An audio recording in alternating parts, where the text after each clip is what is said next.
STV নিয়োগ সংবাদের তরফ থেকে তোমাদের প্রত্যেককে জানাই আমাদের এই চ্যানেলটাতে আমরা কন্টিনিউ পশ্চিমবঙ্গের যে সমস্ত চাকরির খবরগুলি বেরোবে আমরা আমাদের এই চ্যানেলে নোটিফিকেশন এবং ফর্ম ফিল আপ কী করে হচ্ছে সেগুলি আমরা সবসময় জানাবো। আজকে আমরা WBSSCর যে গেজেট নোটিশটি পাবলিশ হয়েছে, যেটাতে রুলসগুলি দেখানো হয়েছে, সেটা আমরা আলোচনা করব। আমি রুলসের মধ্যে বেশ কিছু ভাইটাল পয়েন্ট আছে যেগুলো মার্ক করেছি বা তোমাদেরকে মার্ক করে দেখাবো। এগুলি এবারে এসএসসি নতুন করে করেছে এবং এসএসসি এবারে একটা ডবল ধামাকা যেটা দিয়েছে, যেটা হচ্ছে ক্লাস 9, 10 এবং 11, 12 এগুলি তো নিয়োগ হবে জানাই ছিল, সাথে তারা আপার প্রাইমারির জন্য কি রুলস থাকছে সেটা এই নোটিফিকেশানে তারা দিয়ে দিয়েছে। আমরা নোটিফিকেশানটা নিয়ে এখন আলোচনা করব। নোটিফিকেশানটায় দেখতে পাবে এখানে রুলসে 1 নম্বর পয়েন্টই বলেছে যে this rules may be called the West Bengal school service commission class 9, 10 class 11, 12 rule 2025। চলে যাব যেখানে এজ লিমিট আছে। এজ লিমিটে আমরা এখানে দেখতে পাচ্ছি যে মিনিমাম 21 বছর এবং ম্যাক্সিমাম 40 বছর বলেছে। 1 জানুয়ারি of the year of advertisement, মানে যেহেতু এটা 2025 সালে অ্যাডভার্টাইজমেন্টটা বেরিয়েছে, 2025 সালের 1 জানুয়ারি ধরে যদি 26 সালে আবার অ্যাডভার্টাইজমেন্ট বেরোয় তখন সেটা 26 সাল অনুযায়ী হবে। এছাড়াও যেটা এখানে বলেছে যে এজ রিল্যাক্সেশন, এখানে বলেছে যে age relaxation in connection with fresh selection process for recruitment of candidate for the post of assistant teacher for class 9, 10, 11, 12 concerned person to the direction contained in the judgment of the order of Honorable Supreme Court, অর্থাৎ supreme কোর্টের নিয়ম অনুযায়ী যেভাবে age relaxation দিতে বলেছে, অর্থাৎ যা চাকরি হারা প্রার্থীরা যারা আছে, যাদের চাকরি গেছে, তাদের জন্য এই বয়সের ছাড়টা দেয়া হবে। এরপর আমরা চলে যাব আরও একটা ইম্পর্টেন্ট পয়েন্টে। এখানে বাকি পেজগুলোর অতটা ইম্পর্টেন্ট কিছু নেই, তাই আমি আলোচনা করলাম না। এরপর এখানে ইম্পর্টেন্ট যেটা আছে, এখানে ক্লাস 9 ও 10 এর জন্য যেগুলি এখানে বলেছে যে the candidate must be citizen of India on or before last date of receiving all online application. She must possess the minimum qualification as per prescribed by NCTE থেকে যে কোয়ালিফিকেশনগুলো লাগবে NCTEর জন্য সেগুলি এখানে দেওয়া আছে। এখানে বলা আছে যে গ্র্যাজুয়েট বা পোস্ট গ্র্যাজুয়েট থেকে মিনিমাম 50% থাকতে হবে এবং সাথে বিএড করা থাকতে হবে। আর বয়সটা তো 21 থেকে 40 এখানে সেমই আছে এবং যারা চাকরি হারা প্রার্থীরা আছে তাদের জন্য কোর্ট যে রায় দিয়েছে সেই রায় অনুযায়ী তাদের বয়সেও রিল্যাক্সেশন দেওয়া হবে। এবং 11, 12 জন্যও এখানে সেম, যে ইন্ডিয়া সিটিজেন হতে হবে এবং এখানে ওই NCTE কোর্স অ্যাসিস্ট্যান্ট টিচার্সের জন্য 11, 12 NCTE কোর্স পাস করা থাকতে হবে এবং এজ লিমিটটা এখানেও 21 বছর থেকে 40 বছর এবং যাদের হচ্ছে যে হাইকোর্টের যে রায় আছে, যারা চাকরিহারা প্রার্থীরা আছে তাদের কিন্তু বয়সের রিল্যাক্সেশনটা থাকবে।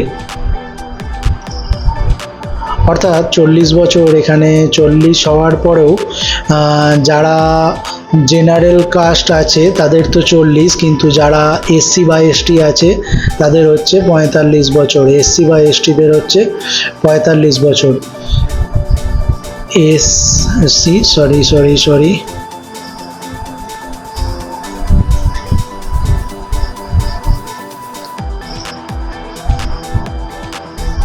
SC বা ST যারা আছে তাদের হচ্ছে 45 বছর বয়সের রিল্যাক্সেশন পাবে। 45 বছর বয়স পর্যন্ত তারা আবেদন করতে পারবে। এবং যারা OBC আছে, ওবিসিদের হচ্ছে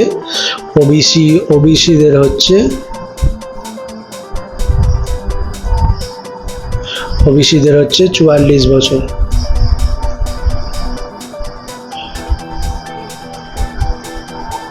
ওবিসিদের হচ্ছে 44 বছরের রিল্যাক্সেশন পাবে।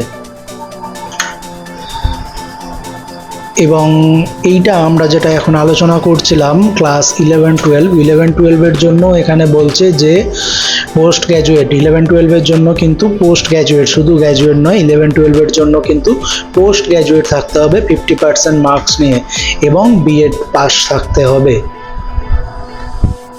এরপর এখানে দেখো আপার প্রাইমারি লেভেলের যে রুলসটা এরা এসএসসি জানিয়েছে। আপার প্রাইমারি এখনও কোনো রিক্রুটমেন্ট বেরোয়নি, কিন্তু রুলসটা তারা জানিয়ে দিয়েছে। আপার প্রাইমারির জন্য এখানে ওরা জানিয়েছে যে সিটিজেন তো ইন্ডিয়ার হতে হবে, বয়স 21 থেকে 40ই থাকছে, বয়স যা থাকছে বয়স একই থাকছে। কিন্তু এখানে 2 নম্বর পয়েন্টে একটা বলেছে দেখো, pass in teachers eligibility test, অর্থাৎ টেস্ট পাস কিন্তু থাকতে হবে, টেট পাস অবশ্যই থাকতে হবে।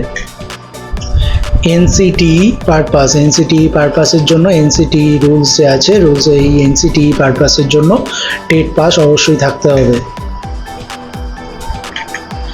এরপর আমরা চলে যাব যে এখানে রিটেন এক্সামের জন্য। এরপর আমরা চলে এলাম রিটেন এক্সামে কীরকম কোশ্চেন প্যাটার্ন থাকবে, মার্কস কীরকম থাকবে, কোশ্চেন প্যাটার্ন না, মার্কসটা কীভাবে কী থাকছে।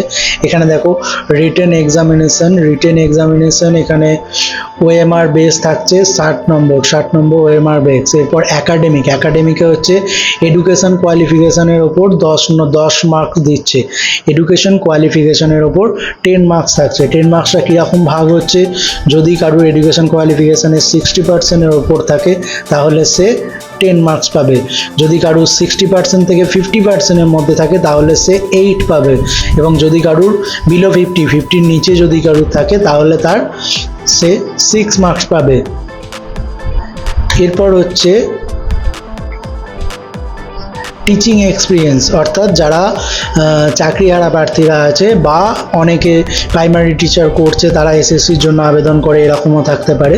তো তারা যারা আছো তাদের জন্য হচ্ছে যে টিচার এক্সপিরিয়েন্স থাকলে 10 নম্বর মার্কস দেওয়া হচ্ছে।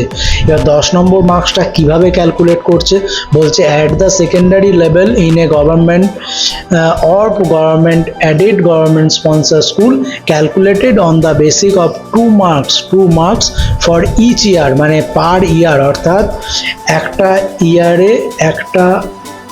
ইয়ারে 2 মার্কস করে দেবে, একটা ইয়ারে 2 মার্কস করে দিচ্ছে।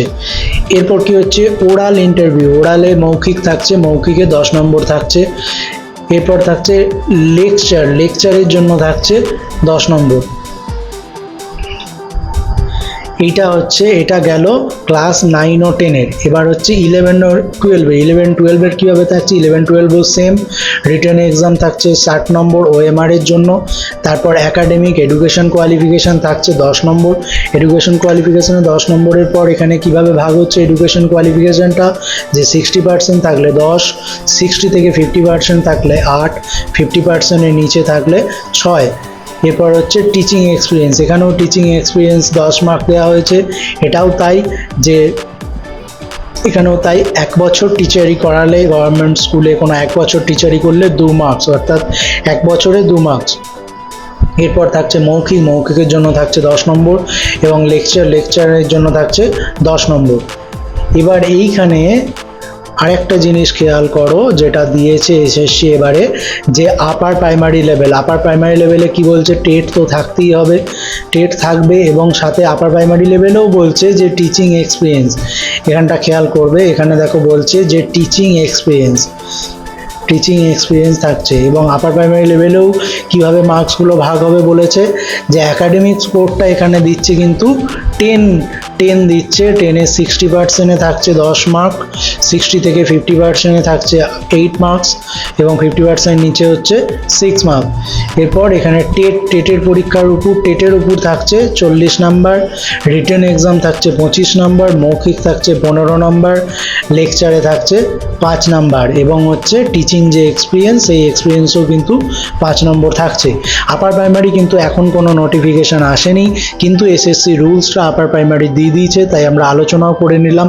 আপার প্রাইমারির যখন নোটিফিকেশন কোনো কিছু আসবে, কোনো অ্যাডভার্টাইজমেন্ট বেরোবে, স্টাডি টাইম বাংলা নিয়োগ সংবাদ, আমাদের স্টাডি টাইম আর একটা চ্যানেল আছে, এই এসটিভি নিয়োগ সংবাদ, এখানে আমরা পশ্চিমবঙ্গের সমস্ত জেলার সমস্ত পশ্চিমবঙ্গ রাজ্যের এবং অন্য রাজ্যেরও পারলে যেগুলি বড় এক্সাম হয় সেগুলি নোটিফিকেশান আমরা দেব, এবং সমস্ত জেলার যে ছোটোখাটো নোটিফিকেশানগুলো বেরোয় চাকরির, সেগুলো সব এই চ্যানেলে তোমরা পাবে।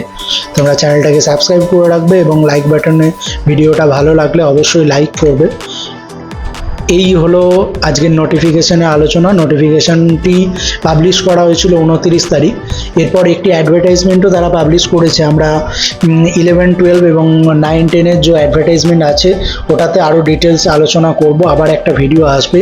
এটা নোটিফিকেশানটা নিয়ে একটা ভিডিও আমরা পাবলিশ করলাম। এরপর আমরা নোটিফিকেশানে যা ছিল আমি আলোচনা করলাম তোমাদের সাথে। এরপর আমরা যে অন্য নোটিশটি আসবে, অন্য যে অ্যাডভার্টাইজমেন্টটা বেরোবে সেটা নিয়ে আবার আলোচনা করব। যেগুলি ইম্পর্টেন্ট পয়েন্ট ছিল, যেগুলি দেখানোর মতো ছিল নোটিফিকেশানে, আমি সেই পয়েন্টগুলো নিয়ে আলোচনা করলাম। এরপর যদি আরও নতুন কোনো ইনফরমেশান আসে অবশ্যই চ্যানেলে আমি সঙ্গে সঙ্গে দেব, এবং অ্যাডভার্টাইজমেন্ট যেটা বেরিয়ে গেছে অ্যাডভার্টাইজমেন্টের ভিডিও খুব শীঘ্রই আসবে।